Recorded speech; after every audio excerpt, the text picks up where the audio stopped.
आदिवासियों की आवाज नहीं है, लेकिन पूरे भारतवर्ष के आदिवासियों के लिए संवैधानिक हक अधिकार के लिए लड़ते हुए हमारे बीच में उपस्थित है नारी शक्ति बहन बबीता जी कश्यप मचार। आप समझे होंगे इतना लंबा नाम कैसे है, तो मैं बता दूं कि ये रहने वाले झारखंड के हैं, लेकिन हमारे इस प्रदेश की बहुरानी बड़ी है बहन बबीता जी कश्यप। आप अपनी बात रखिए बबीता जी। सबको जोहार, जय जोहार, जय आदिवासी, जय भील प्रदेश। अपनी बातों को शुरू करने से पहले मैं मंच पे उपस्थित हमारे आदिवासी पुरखों को शत-शत नमन करना चाहूंगी, जोहार करना चाहूंगी। साथ ही गांगर तलाई की इस गांव की कुलमताई को भी मैं शत-शत नमन जोहार करना चाहूंगी। बहुत खुशी हो रही है कि आपने हमारे भाई जय किशन भाई पटेल को चुनकर गीदड़ की मांद में हाथ डाल दिया है। गीदड़ कौन? वही व्यक्ति जिसने छुप के हमारे लोगों पे वार करना सीखा है।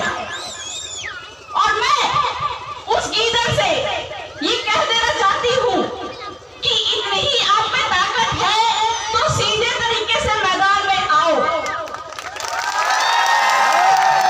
2 दिन के बाद में लोकतंत्र का पर्व है और इस पर्व में बटन दबाकर सीधे सीधे ये निर्धारित हो जाएगा कि असली शेर कौन है और असली गीदड़ कौन है। और जो गीदड़ है वो जानता है कि इस लोकतंत्र के पर्व में वो हारने वाला है, इसलिए वो हमारे लड़कों पे चाकूबाजी कर रहा है और उनको डरा धमका रहा है। लेकिन इस बांसवाड़ा की धरती, गांगरतलाई की धरती और इस विधानसभा में आने वाले बागीदौरा विधानसभा में आने वाले हर एक आम जनता ने ये बता दिया है कि हम उनकी गीदड़ भपकी से डरने वाले नहीं हैं। 100 के 100% वोट हम अपने जेकी भाई पटेल को देने वाले हैं। भाइयों, हम कोई गलत काम नहीं कर रहे हैं या कोई गलत काम नहीं कर रहे हैं। छाती ठोक कर हम संविधान कानून की बात करते हैं, अपने आदिवासियों को मालिक बनाने की बात करते हैं। और ये जो गुलाम नेता है, मैं आपको सीधे सीधे बता देना चाहती हूँ कि देश की आजादी के बाद जो 70-75 साल से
बात करते हैं।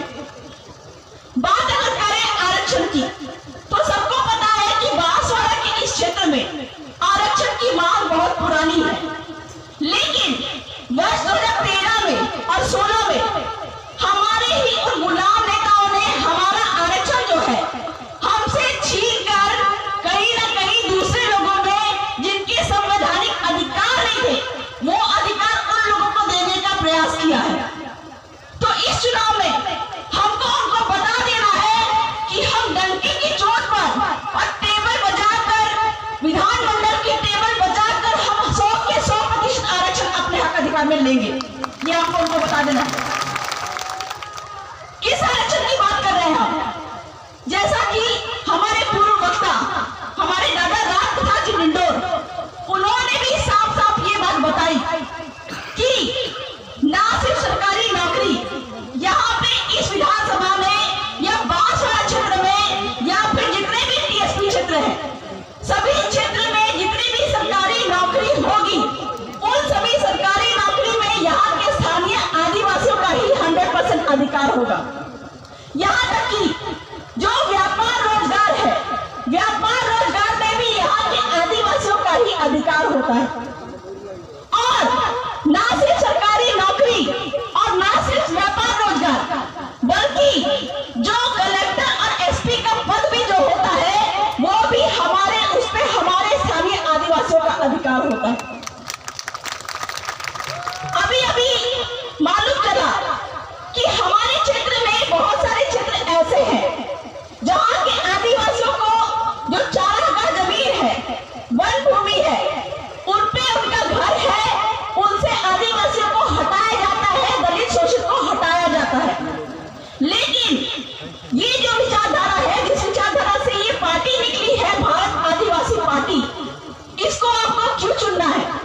क्योंकि 70 से 75 साल में भाइयों ज्ञान की बातें और आपके हक अधिकार की बातें सामने होने जा रही है। पीछे कोई लड्डू नहीं बट रहा है, तो आपसे अनुरोध है कि पीछे देखना और अगल बगल देखना बंद करके सामने की ओर ध्यान दे, क्योंकि ये हक अधिकार 70-75 साल में कोई भी सरकार ने आपको नहीं बताई होगी। तो ये जो जल जंगल जमीन खनिज की बात है, 70 से 75 साल में आज तक की जितने भी भाजपा कांग्रेस की गुलाम सरकार है, उन्होंने कभी भी हक अधिकार की बातें आपको नहीं बताई है। जबकि कानून संविधान में ये बात लिखी हुई है, जिसके अनुसार आपको ये समझना पड़ेगा कि ये जो खाली पड़ी जमीन जो है गांव के अंदर में, जिसको हम बोलते हैं चरवाहा जमीन, हमारे स्टार वक्ता रमेश जी मैडम वो पधार चुके हैं, तो मैं आप लोगों से चाहूंगी कि जोरदार तालियों के साथ इनका स्वागत करें। जो जो जल जंगल जमीन खरीद और आदिवासी कैसे मालिक है, जो सुप्रीम कोर्ट भी बोलता है, इस पे मैं थोड़ी बात बताना चाहूंगी कि जो चरवाहा जमीन है या फिर जो खाली पड़ी जमीन है, वो हम क्या बोलते हैं, किसकी जमीन है? सरकारी जमीन है। लेकिन आप हमको ये बताइए कि जो गांव जो है, जो टीएसपी क्षेत्र में जो गांव है, उसको हमारे बाप दादा ने बसाया था। जिस समय यहाँ पे कोई मुगल नहीं थे, कोई तुर्क नहीं थे, कोई पुर्तगाल नहीं थे, उस समय पे हमारे बाप दादा यहाँ पे थे, उन्होंने ही ये गांव बसाया था। और गांव बसाने के बाद में उनका ही पहला शिलान्यास इस गांव में गड़ा हुआ रहता है। लेकिन आज हमारे बाप दादा ने जो गांव बसाया था, गांव का सीमाना तय करने के बाद में पहाड़ देखा होगा, नदी देखा होगा, और नदी में बोला होगा कि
इसीलिए जब यहाँ पे किसी सरकार की एक जमीन नहीं है, जैसा कि सुप्रीम कोर्ट अपने जजमेंट में कहता है, समता जजमेंट में, तो आपके बांसवाड़ा के क्षेत्र में जो परमाणु प्रोजेक्ट के नाम पे जो कंपनी बैठी है, वो कंपनी के बाप की जमीन क्या यहाँ पे है?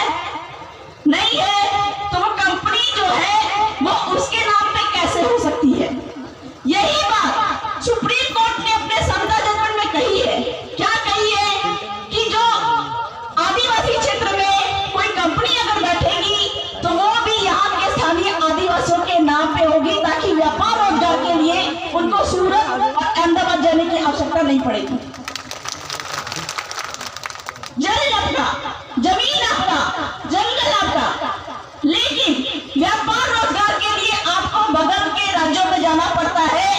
और कहा जाए कि 70 से 75 साल में कभी भी किसी सरकार ने आदिवासियों को ये नहीं बताया कि आप यहाँ पे कंपनी बनाइए ताकि आपके लोगों को, आपके बच्चों को यहाँ पे व्यापार रोजगार मिल सके, यहाँ पे आप स्कूल खोल सके, ताकि अगला अनिमेष घाट वहां पे जाके मर के लाश बन के यहाँ पे नहीं आए। अगर यहाँ पे व्यापार रोजगार के तरीके होते, क्योंकि जल आपका है, जंगल आपका है, जमीन आपका है, अगर यहाँ पे व्यापार रोजगार होता और यहाँ पे स्कूल कॉलेज होते, अच्छे स्कूल कॉलेज होते, तो क्या हमारा भाई हनिमेश खान वहां पे बाहर जाके पढ़ता?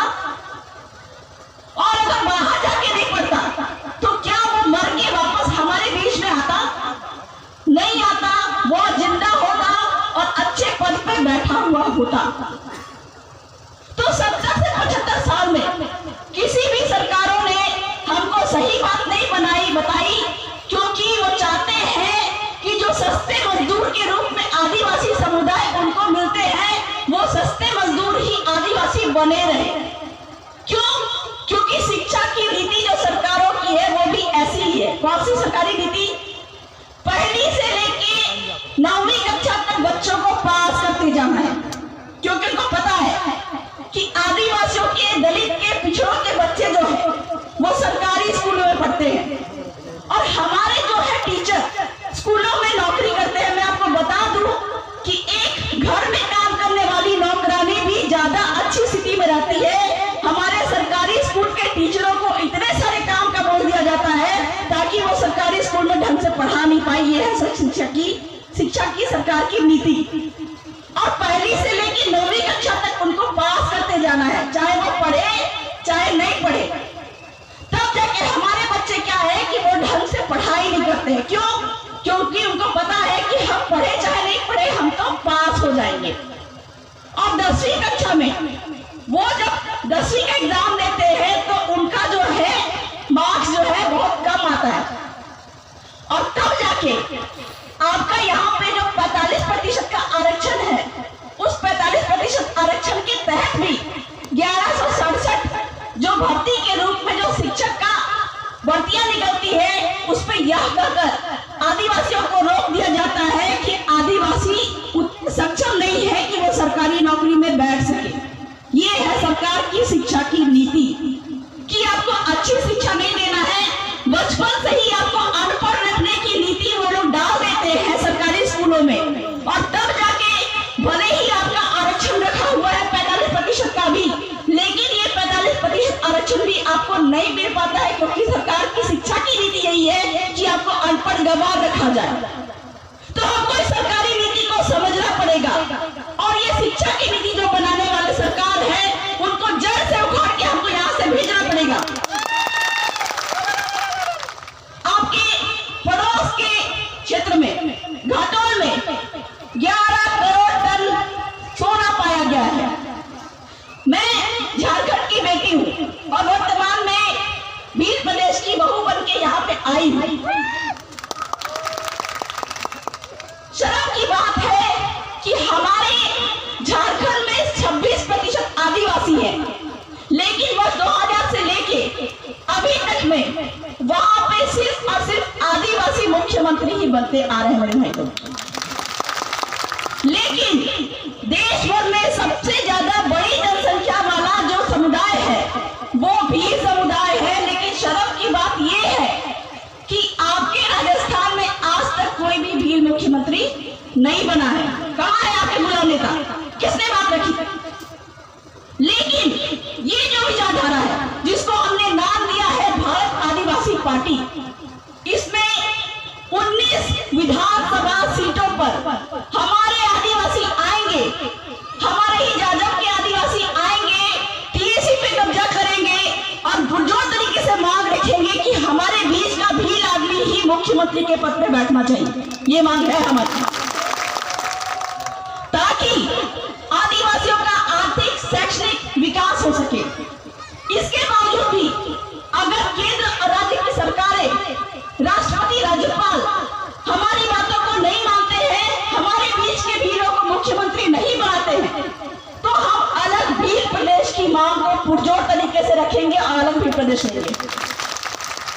क्योंकि बिहार से झारखंड अलग हुआ तभी जाके वहां के आदिवासी मुख्यमंत्री बन पाए, और अगर सरकार हमको आदिवासी मुख्यमंत्री नहीं देती है तो हम अलग भील राष्ट्रीय मांग लेके, अलग भील प्रदेश लेके अपना आदिवासी मुख्यमंत्री और अपने लोगों को सरकारी नौकरी में 100 के 100% आरक्षण जरूर देंगे। भाइयों, आपके बगल के क्षेत्र में जैसा कि मैंने बताया 11 करोड़ टन सोना पाया गया है। सुप्रीम कोर्ट क्या बोलता है? सुप्रीम कोर्ट बोलता है जिसकी जमीन उसका खनिज। किसी ने बताया? नहीं बताया। 70-75 साल में जो भी सरकारें आई उन्होंने नहीं बताई। झारखंड में वहां पे मुंडा आदिवासी, यहाँ पे आप जो देख रहे होंगे बिरसा मुंडा, उन बिरसा मुंडा की जो जन्मस्थली है खूंटी, वहां पे जमीन पे 10 लाख टन सोना निकला। वो 10 लाख टन सोना इतना ज्यादा है कि अमेरिका के पास में मात्र 6 लाख टन सोना है, लेकिन वो विश्व गुरु बन के बैठा हुआ है। अगर झारखंड में वो खूंटी क्षेत्र में वो 10 लाख टन सोना निकाल लिया जाए तो वहां के आदिवासी भी विश्व गुरु बन सकते थे। क्यों? क्योंकि सुप्रीम कोर्ट बोल रहा है जिसकी जमीन उसका खनिज। वहां पे हम लोगों ने आंदोलन किया और वहां की जन जमीन खनिज की जो विचारधारा है उनको बताई, और आज वो जमीन, वो खनिज वहां पे जैसा कहते सब पड़ा हुआ है। आगे मध्य प्रदेश के सिंगरौली में 46 लाख टन सोना है, मतलब झारखंड से भी ज्यादा। आपके बांसवाड़ा के घाटोल में 11 करोड़ टन सोना है। किसका है? सरकार का नहीं है, भीलों का है। और वो सोना इतना है कि कानून संविधान के तहत, सुप्रीम कोर्ट के जजमेंट के तहत अगर वो सोना निकाल लिया जाए तो इतना पैसा आदिवासियों के पास में है, स्थानीयों के पास में है कि यहाँ पे बैठे हर एक व्यक्ति के पास में एक हेलीकॉप्टर होगा, ऐसा पैसा है। लेकिन 70-75 साल में जो भी भाजपा कांग्रेस की सरकारें आई हैं, उन्होंने कभी नहीं चाहा है कि आप लोगों को जल जमीन खनिज के सुप्रीम कोर्ट के अधिकार मालूम चले, आदिवासी अनपढ़ रहे, सरकारी नौकरी में कोई भी आदिवासी नहीं लगना चाहिए। क्यों? क्योंकि वो कलेक्टर के पद पे बैठेगा तो उनको पता चल जाएगा कि 70 से 75 साल में हमने जमीन का बहुत बड़ा घोटाला किया है। आपके राजस्थान काश्तकारी अधिनियम, उसमें ये बात साफ लिखी हुई है कि एसटी और एससी की जमीन जो है वो किसी दूसरी कंपनी को, किसी केंद्र सरकार को, मोदी सरकार को, गहलोत सरकार को नहीं दी जा सकती है। ये नियम है। लेकिन बावजूद उसके सरकार जो है वो सारी जमीनों को लूट कर दूसरे लोगों को दे रही है। और मेरे भाइयों, ये जो आरक्षण की मांग आप करते हो, उसका मेन कारण क्या है? उसका मुख्य उद्देश्य यही है जिसकी जितनी जमीन उसका उतना आरक्षण। तो सरकारें जो है वो बाहरी लोगों को जमीन यहाँ पर देकर आपसे आपका आरक्षण छीन रही है। तो हमारे पास समय थोड़ा कम है, जानकारी मेरे पास बहुत है, लेकिन अंत में मैं यही कहूंगी कि जल जमीन खनिज बचाने की बात, आदिवासियों को मालिक बनाने की बात, स्थानीय लोगों को मालिक बनाने की बात कोई भी सरकारें नहीं करती है। और ये इसी विचारधारा से ये पार्टी जो निकली है भारत आदिवासी पार्टी, ये आपको मालिक बनाने की बात करता है, आपके आरक्षण बचाने की बात करता है, शिक्षा की बात करता है, हमारी महिलाओं को सुरक्षा देने की बात करता है। तो इसी तर्ज पर हमारे जो विधायक प्रत्याशी हैं